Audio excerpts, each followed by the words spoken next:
برگرد که از کردم پشیمان بشی آخر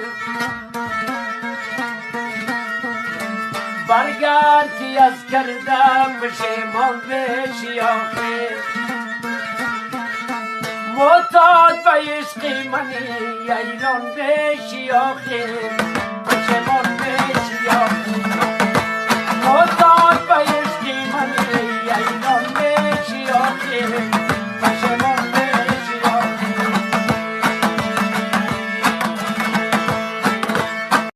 گیرم سواد خط و نوشتن نداشتی، چیزی به نام عاطفه اصلا نداشتی.